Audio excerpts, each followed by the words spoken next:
Estamos junto a Francisco Rocha, quien es representante de AEDEP y a quien le damos la cordial bienvenida. ¿Cómo está, Francisco? Qué gusto tenerle en La Otra Verdad. Gracias, Fran, un gusto también acompañarles. Bueno, aquí dispuesto a conversar, porque lo importante del aporte de los medios es conversar y generar opinión con las verdades que hay, y ustedes están encontrando la otra, como dice. Sí. Muchísimas gracias por haber aceptado la invitación y precisamente para arrancar en materia, estamos ya con las convenciones. Primero, ¿qué tal le parecieron? Y vamos a empezar con la de ADN, del movimiento partido político de Daniel Noboa, que tuvo aproximadamente a 100 asistentes, 100 militantes que hicieron las votaciones respectivas y que designaron a los diferentes candidatos, entre ellos a Daniel Noboa como candidato a la reelección y a María José Pinto. A ver, el Ecuador vive un momento, bueno, no un momento, ya estamos con unos años, muy difícil, ¿no?, de la democracia. Todos los partidos fueron pulverizados y quedó en general una minoría, pero con una votación que llega entre el 20 y 22% permanentemente en las últimas elecciones. Entonces, lo que se llama las internas y que está previsto en el Código de la Democracia es una ficción democrática. No hay una estructura política que uno pueda decir aquí funciona, tanto en ADN como en Revolución Ciudadana, como en cualquier otro membrete que tengamos. O sea, digamos, ya son establecidos los que van a ir previamente. No, en el caso de ni siquiera establecidos, ellos saben a quiénes convocan, pero sabemos quién decide. En el caso de ADN, del presidente Noboa, es un partido que fue aprobado hace, ¿qué?, un mes. Entonces, queremos ver cuál es la directiva nacional, cuáles son las directivas provinciales, un poco para ver que la estructura comience a funcionar. Ahí hay más que una elección de una precandidatura o proclamación de una candidatura del señor presidente Noboa, es su decisión de correr nuevamente por la presidencia y él va a la reelección como candidato presidencial. Y ha escogido, porque él ha escogido, no es que nadie le ha propuesto, él ha escogido a María José Pinto, una joven empresaria que está trabajando en el gobierno de él en temas de nutrición. Entonces, no hay ahí una designación democrática, ahí hay un posicionamiento, y sí, así están intentando construir yo diría un sector político, ¿no? A dedocracia, ¿cómo se diría? En este caso ni siquiera la dedocracia, ¿no? Es su voluntad propia. Un grupo de amigos. Él es él. O sea, él hizo su partido, él decide en el partido. Y en las otras circunstancias uno diría, bueno, esperemos que vaya construyendo su partido, que lo termine antes de que vuelva a tener posibilidades de gobernar, ¿no es cierto? Porque son indispensables los partidos políticos. ¿Y qué le pareció la designación precisamente de María José Pinto? Y ella hablaba de que la inexperiencia no era un inconveniente, de que prácticamente no hay ningún problema. ¿Su criterio cree que está bien la inexperiencia en un país que se está desangrando prácticamente?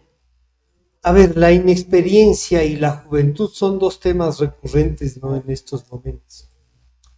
La juventud, como decía un amigo mío, el doctor Julio César, decía, la juventud per se es un hecho que se cura con el tiempo.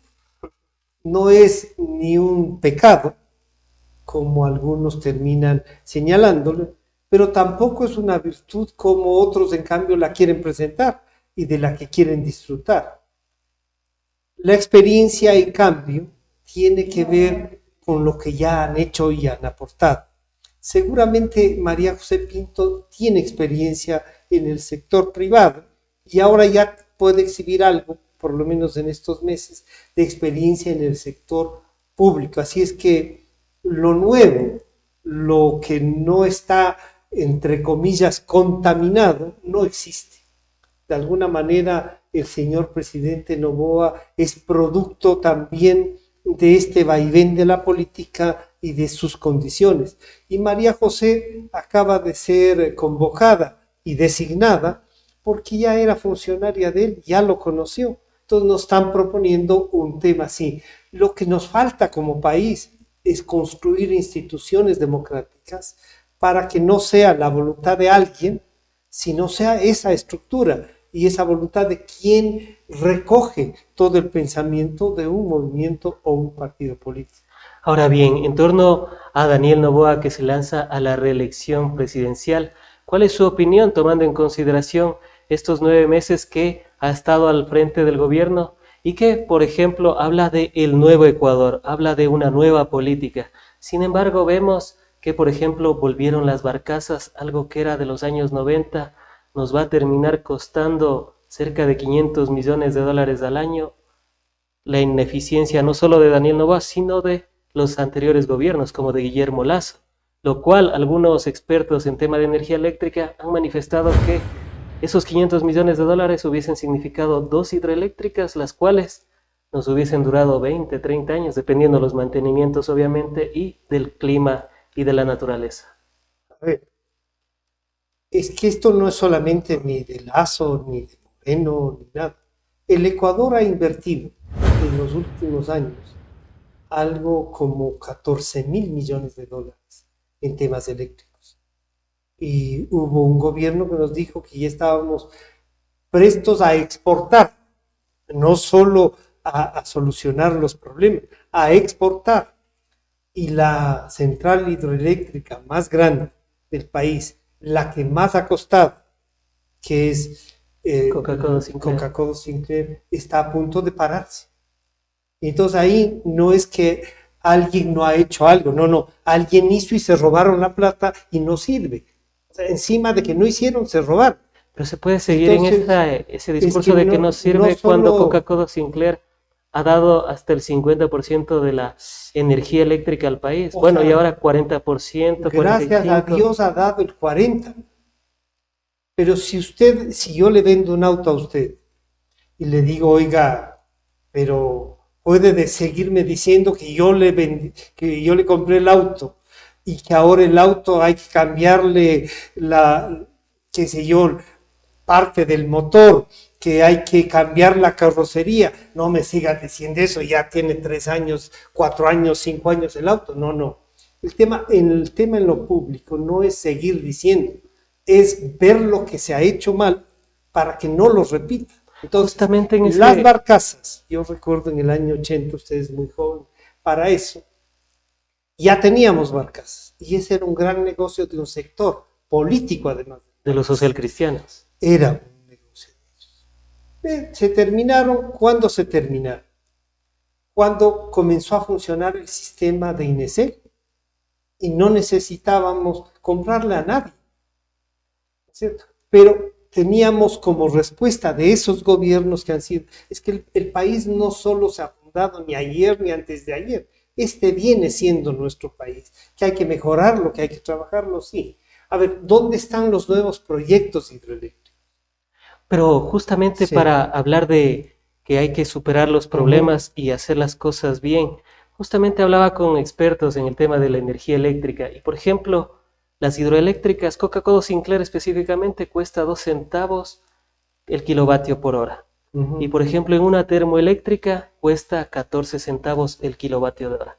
Ahora Colombia dice que nos va a vender por 35 centavos el kilovatio hora. Y las barcazas, incluyendo lo que ya se develó, que Selec va a ser la que le va a proveer el combustible y todo por el estilo, vamos a tener unos precios casi similares y durante 18 meses apenas.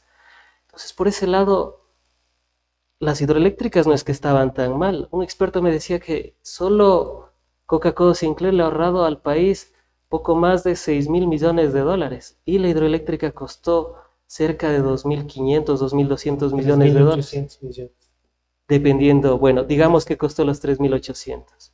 Pero versus los 6.000 millones que nos ha ahorrado, o sea, prácticamente él me decía, esa hidroeléctrica ya se pagó y ahora está siendo muy rentable por precisamente esto.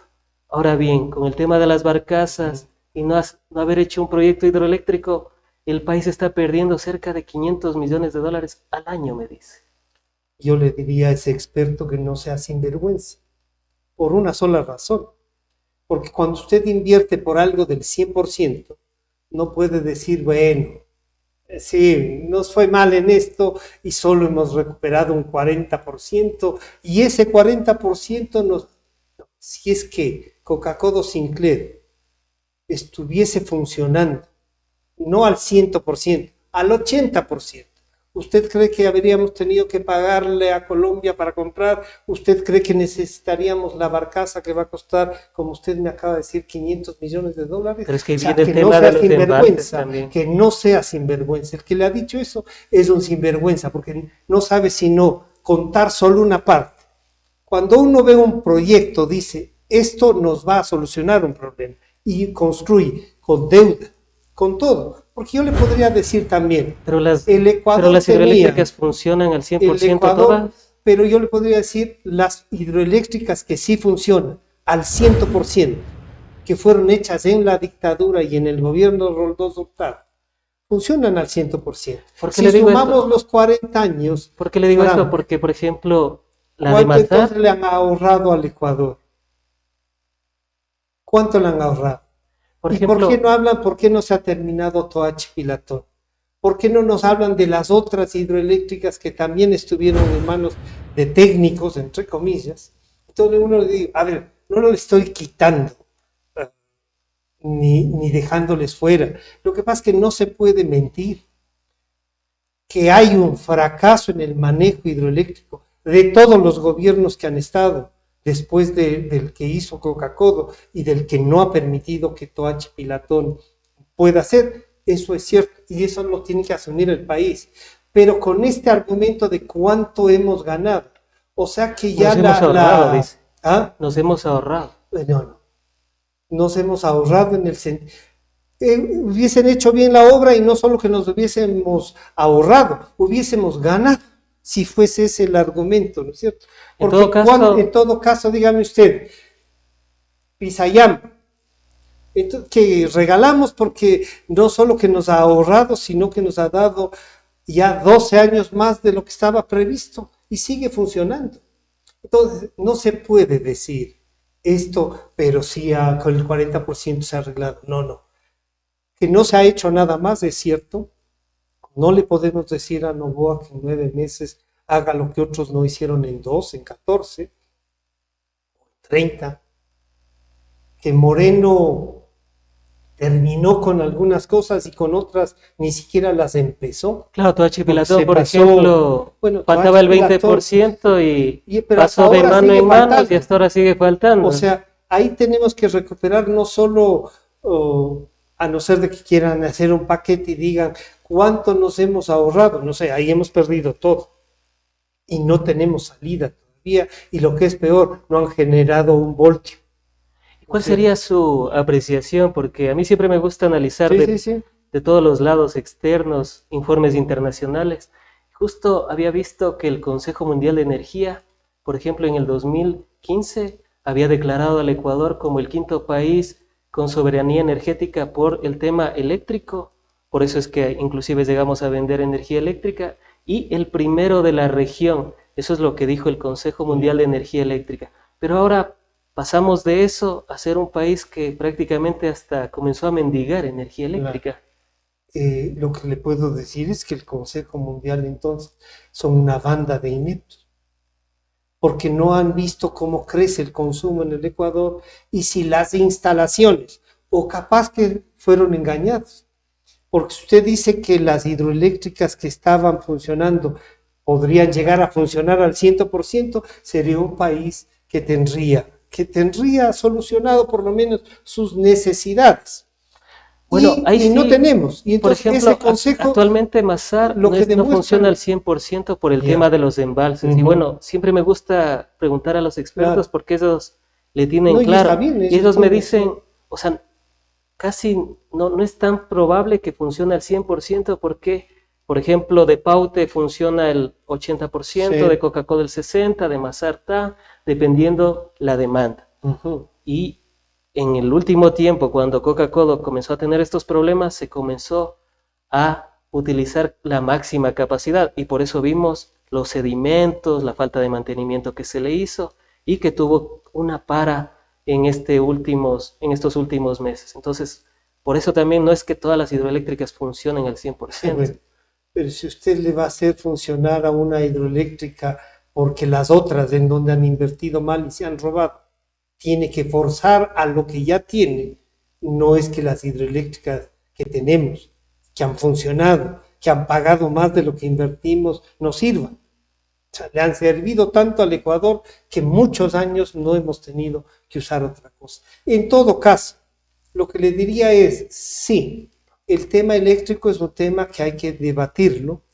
Creo que en temas hídricos hay que hacer proyectos. Yo recuerdo que hasta el año 2006 el fondo de electrificación que tenía el Ecuador era de 1.165 millones de dólares y esos 1.165 millones podían contratar el país, un Coca-Cola Sinclair sin endeudarse, podía hacer el Toache Pilatón sin endeudarse, con plata, llamando a nosotros, háganos esta obra, y esa plata, esos 1.165 millones de dólares que era para electrificación, de un plumazo la Asamblea de Montecristi la puso en el presupuesto general del Estado y ahora nadie nos puede explicar qué pasó con esa plata.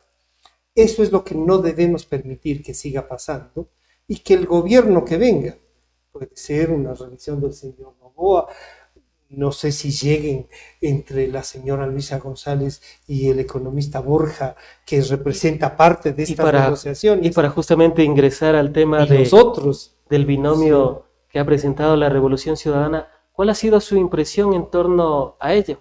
Bueno, primero vemos un perfil de Luisa González y la lealtad me parece que es lo que más le ha impulsado en este último tiempo. Hay sectores de la militancia que dicen, inclusive ella es un 120% leal al proyecto de la Revolución Ciudadana. Y por otro lado vemos a un economista que tiene la experiencia, que tiene un bagaje, por así decirlo, pero también tiene algunas críticas que le hizo al gobierno del presidente Rafael Correa. ¿Cómo interpretar esto dentro de la contienda electoral?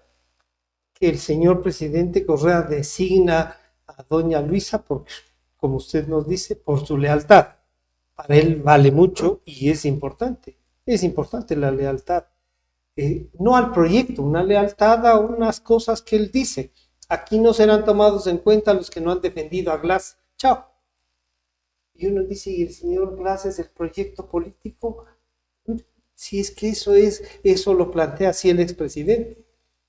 Escoge al señor economista Borja, que él lo convocó a ser funcionario de su gobierno, de hecho le nombró presidente del Banco Central, ministro coordinador de Economía y me parece también ministro de Finanzas.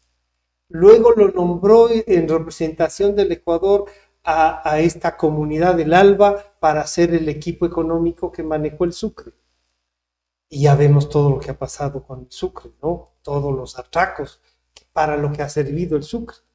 Entonces, claro, en la candidatura del señor economista Borja representa ese modelo. Ya, o sea, definitivamente el señor presidente Correa, al designarlos, tanto a doña Luisa como al economista Borja, lo que hace es ratificar un modelo que él piensa que se puede imponer en el Ecuador, ¿cierto? Entonces, el señor economista Borja parecería en su reencuentro con el expresidente Correa, termina siendo candidato.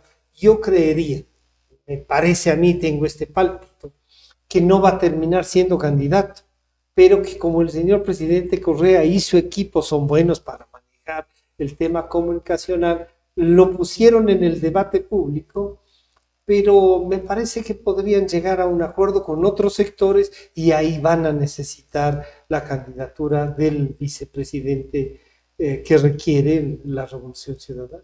Podría ser por estas discrepancias que hubo allá en el 2014, cuando apoyó también la consulta popular del 7 veces sí, entre otras cuestiones, podría ser ese nexo que, por ejemplo, una de las discrepancias había sido el haberles quitado el tema de la casa de la CONAIE acá en Quito, allá por la Granados. Podría ser quizás ese vínculo, quizás darle ese mensaje a los otros sectores.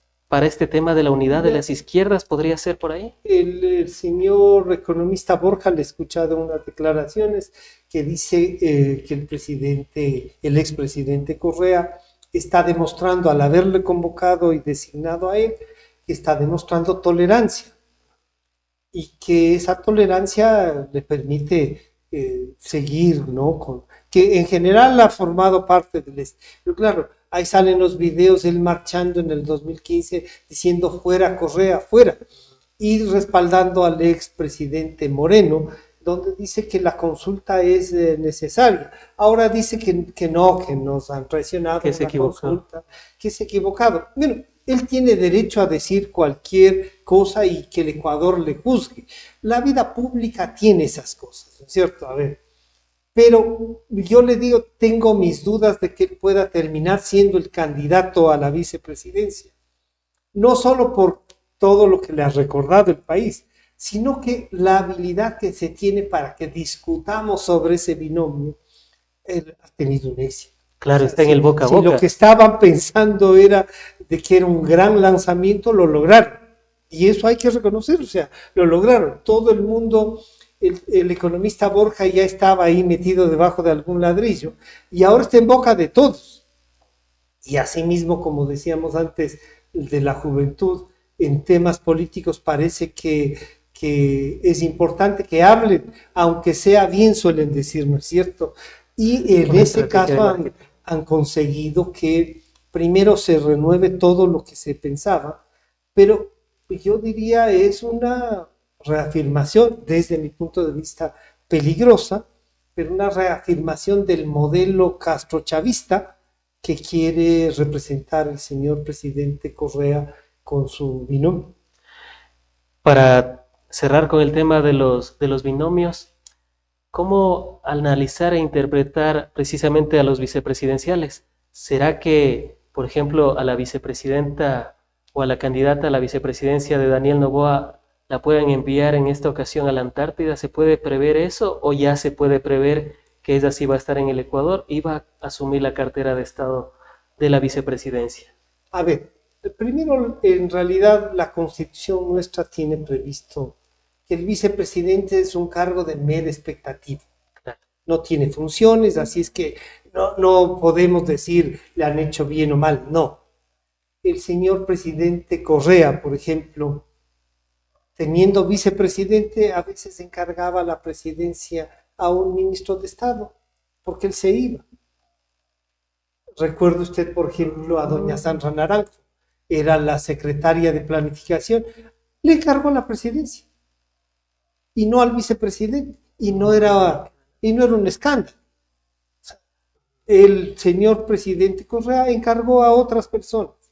En este caso, el señor presidente Noboa, cosa que da gracia, ¿no? Él nos propone a la vicepresidenta y él mismo es el que se siente incómodo. Bueno, claro. Oiga, aprende a escoger. Claro. Lo que deberíamos decir es que ojalá esta candidata que tiene ahora la haya escogido, la conozca más, porque una de las razones que dice el presidente Noboa es que no conocía a la señora Abad. Espero que a María José Pinto, como ya ha trabajado con él, la conozca más. Veamos si es que esa propuesta tiene que ver. ¿A dónde le envíen? No sé, porque él tiene atribuciones para enviarla a donde él quiera. De mejor manera. Pero está bien eso, o sea, enviarle a la Antártida, ahora enviarle a Turquía. En los Estados Unidos, a la Antártida no sé quién le ha pasado el dato que podría mandarlo, pero si quisiera había la intención de enviarle a la Antártida. A la Antártida no hay cómo, porque no hay embajada, claro, no hay cargo público. Pero había la intención. No hay forma de que una intención pueda estar sobre la ley. Puede ser una buena broma, sí, un buen símil, sí.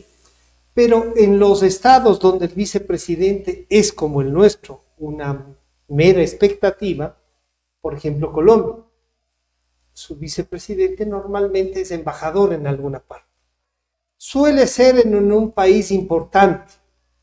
El último recuerdo fue en el Canadá. En el caso del Perú, también el embajador, el vicepresidente en el Canadá.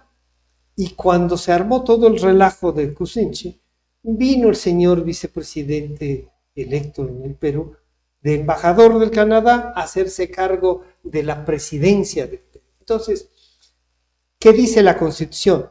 Que el vicepresidente, o en este caso la vicepresidenta, harán lo que el presidente les designe. Si no le designan nada, tiene que estar en la vicepresidencia. Y no es que está vacante la vicepresidencia, es que no le han encargado nada. Si así se hace, ¿en dónde estuvo mal el presidente Noboa? En que en vez de nombrarle embajadora como podía, le nombró no sé qué cosa de la paz que no existe. Así como usted me dice, le pueden mandar a la Antártida. Sí, como chiste, sí, pero no existe el cargo. En cambio, el de embajador en Israel existe, tanto existe que le pudo nombrar. Eso es lo que hay que resolver. No se puede resolver los temas desde el hígado. Y ahora él tiene un grave conflicto. ¿Qué va a hacer con la vicepresidenta Abad? ¿Le va a encargar mientras él es candidato? Y después tenemos el conflicto del Ecuador. Y del porque Tribunal la señora ha Contencioso dicho Electoral. que va a venir a desarmar todo lo que ha hecho el presidente. El día de ayer lo del Tribunal Contencioso Electoral podría, algunos mal pensados ya estamos pensando en eso, podría ser un paso para deshacerse de la vicepresidenta. Eso pierde institucionalidad. Y actuar de esa manera es volver a actuar de lo mismo, es que no les importa la institucionalidad, sea quien sea, no les importa. El fin justifica los medios, diría Nicolás de Maquiavelo, en torno a lo que sería el futuro de Verónica Abad. El tema de la contienda electoral siempre va a ser también parte el correísmo, el anticorreísmo. Veía unas encuestas que Comunicaliza le posicionaba con casi el 50% de favorabilidad a la persona del presidente Rafael Correa, a la imagen del presidente Rafael Correa. De igual manera, Omar Maluk le daba un poco más del 50%. ¿Cómo interpretar estos datos de cara a lo que sería ya esta contienda en el 2025, tomando en consideración que en Comunicaliza, por su parte, le puso con 32% a Daniel Noboa en intención de voto versus el 18% de Gustavo Yalca en ese tiempo que era sonado? Y por su parte, Omar Maluk le ponía a Luisa González con poco más del 40% y a Daniel Noboa con el 33% en intención de voto. Bueno, lo que les diría ahí es que en esa época todavía no eran candidatos. El Ecuador cambia y las encuestas no son una cosa que uno deba decir es la última palabra, no lo son. Tanto es así que el señor presidente Noboa es presidente de la República. Que unas encuestadoras le den un porcentaje más, cuando lo hicieron, cómo lo hicieron, en qué momento, no eran candidatos. Si es que eran antes de este fin de semana, no eran candidatos, por lo tanto no sirven de manera. Yo he visto que el presidente Noboa tiene ahora el 55% de aceptación, no de intención de voto. Ese 55% podrá transformarlos en intención de voto. Tiene 2 puntos más de con los que ganó la presidencia. Doña Luisa González habrá que medirla ahora que ya es candidata, y si es que su binomio, el señor economista Borja, le aporta o no le aporta. Todo esto hay que tomar en cuenta. Entonces decir, vea, vamos a hacer con las encuestas que habían antes, no nos sirve. Entonces, claro, son fotografías del día, momento. Del momento. Y lo que uno tiene que aprender es a manejar que las encuestas nos sirven para tomar decisiones, no para hacer campaña política. Y eso es importante. O sea, las encuestas son instrumentos que nos ayudan a tomar decisiones, son una foto del día que no son pasables. En este país puede volver a pasar algo que mueva todo y las circunstancias van a ser distintas. Y la figura del expresidente Rafael Correa, ¿cómo medirlo también? Porque algunas encuestas lo toman en consideración para hacer sus mediciones y prácticamente está bordeando o por sobre el 50% de aceptación. ¿Podría incidir de cara al 2025? Y yo del señor presidente Correa en una encuesta de qué podría hacer él, no las tomo en consideración por una sola razón. Primero, no puede ser candidato. Segundo, está prófugo del país. ¿Y cuánto puede influir? Influir bastante. No sé si el porcentaje de lo que a él se le adjudica como que de su popularidad, tanto influye que él designa a los candidatos. Es Luisa González, es el fulano, porque estos cumplen lo que él puso como parámetro de que hay que cumplir. ¿Cuánto eso se puede transformar en votos? Al igual que al presidente Noboa, ese 55% de popularidad, ¿puede transformarlo en decisión de voto? Veamos. ¿Cuánto? Pongámosle el 80% de popularidad del señor presidente Correa, podrá traspasarle a doña Luisa González. Hemos visto que estos altísimos números de popularidad del presidente Correa no son nuevos, siempre nos lo sacan en las campañas, pero cada vez van bajando lo que puede pasar a sus candidatos. ¿Podría ser por eso que lo proscribieron y no le han permitido ser candidato a la vicepresidencia? Porque fue un recurso de casación, he revisado los recursos de casación a nivel internacional y hasta el día de hoy no encuentro uno que haya sido tan rápido como el recurso que le hicieron. Claro, fue poco más de 15 días. Cuando un recurso de casación usted ve que se demora 5, 3 años como mínimo, porque hay que analizarlo sesudamente, no hacerlo de manera tan violenta. La justicia que tarda tanto, como usted dice, 5 o 6 años, no es justicia. Y hay hacerlo tan rápido. No recuerdo algún proceso de un presidente primero que haya sido sentenciado por corrupción. Por influjo psíquico. El influjo psíquico está previsto. ¿Qué significa? Y les he escuchado a los abogados. Es aquel que promueve un acto delincuencial para no estar él actuando. Pero ¿sabe cuándo fue la última vez que fue juzgado alguien por influjo psíquico en el Ecuador? No sé si alguien que tenga poder, no sé. 110 años.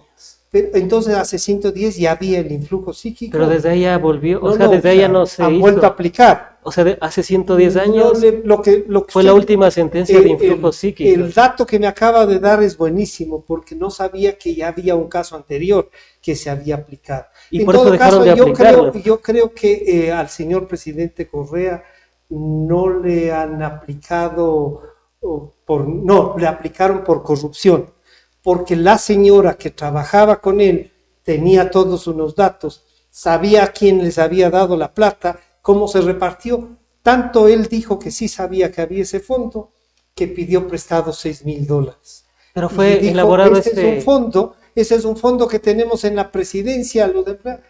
Bueno, un presidente de la República que admita públicamente que él ha pedido prestado $6,000, es poquísimo, $6,000 a un fondo que han creado unos funcionarios.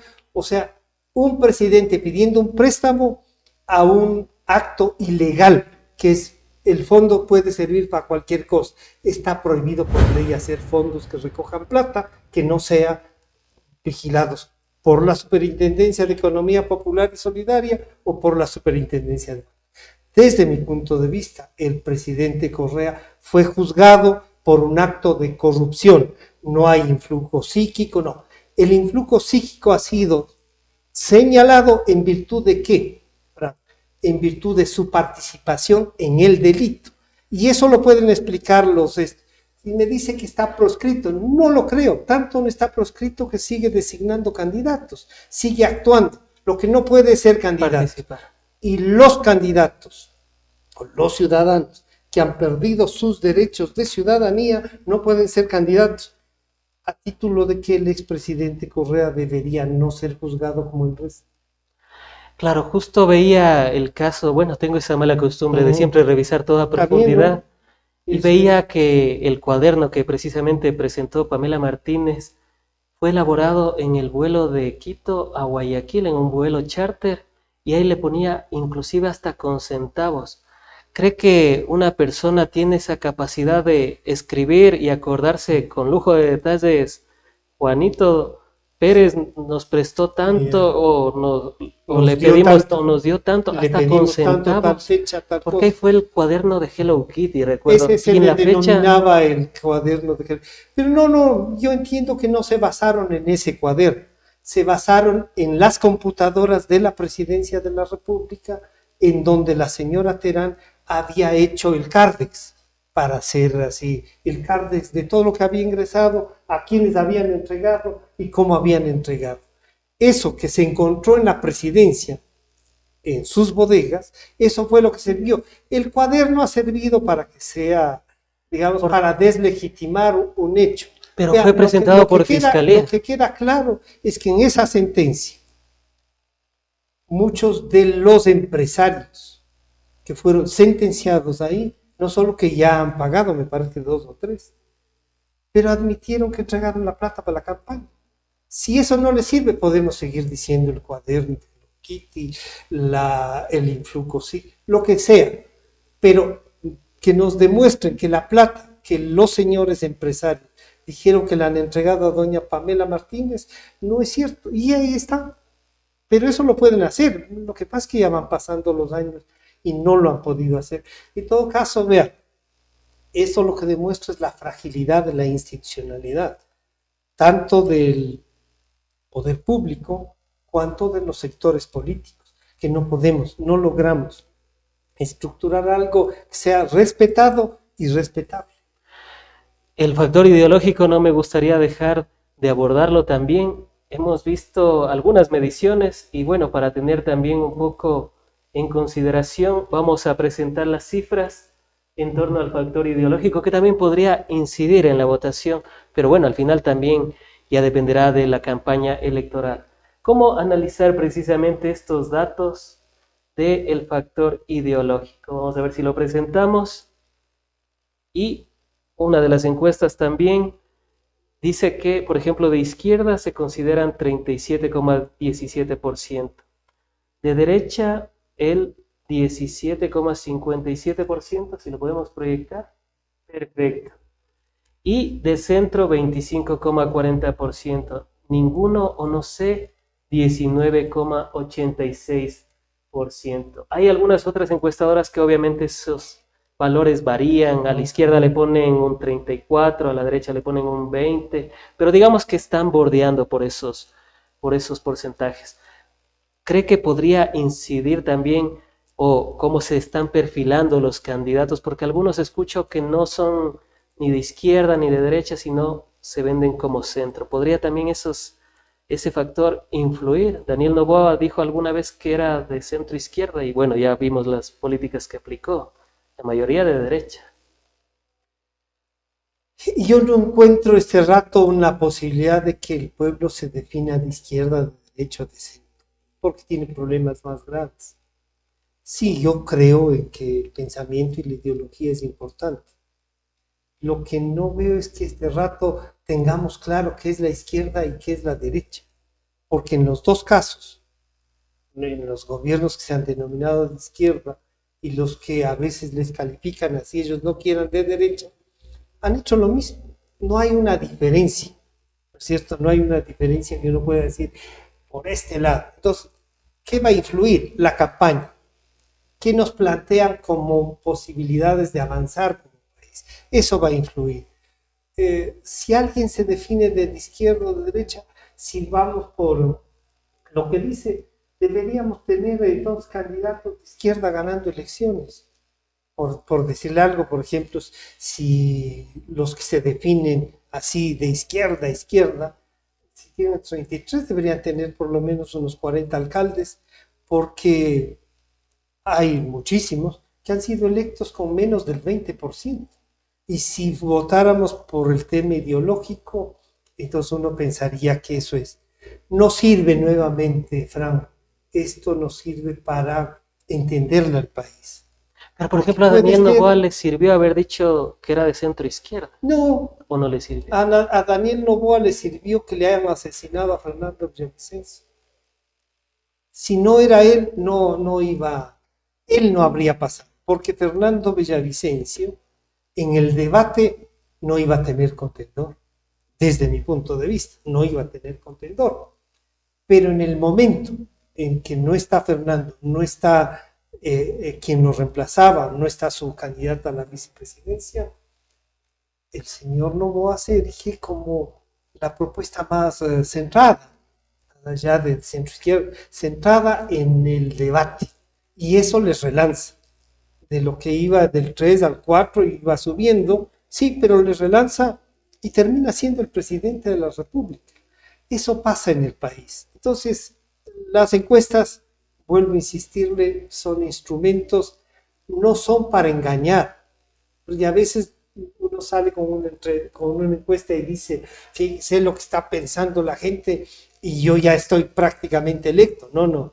La campaña está por hacerse, el debate es importante y los medios de comunicación tenemos un rol importantísimo porque vamos a poder exigirles que hagan definiciones. Ahí es donde vamos a ver lo ideológico, en cómo definan lo que hay que enfrentar, no cómo se definen. Yo soy de ultra izquierda y viene un Mercedes-Benz no, no. En su ejercicio de vida, cómo se definan no nos importa, que nos proponen es importante. Antes de finalizar, y como ya es una costumbre en el programa, ¿cuál sería la otra verdad, a modo de conclusión, mirando a la cámara, de lo que se está proyectando de cara al 2025 con las candidaturas y con, sobre todo, la unidad de las izquierdas, que es un tema que nos quedó un poco para tratar? Bueno, la unidad de las izquierdas, Fran, eso es un tema que siempre se discute en campaña y que nunca termina por hacerse realidad. En cuanto a cuál es la otra verdad está por construirse y el pueblo ecuatoriano tiene que ser preciso ahora, tiene que ir por su verdad, por lo que quiere hacer, tiene que ir construyendo una democracia y eliminando a quienes quieren usar la democracia para instalarse en el poder. Han sido las apreciaciones de Francisco Rocha, director de AEDEP, a quien agradecemos por haber estado en el espacio, seguros de contar con su participación en futuros análisis, diálogos y debates en torno a la coyuntura nacional. Un gusto, muchas gracias. Muchas gracias.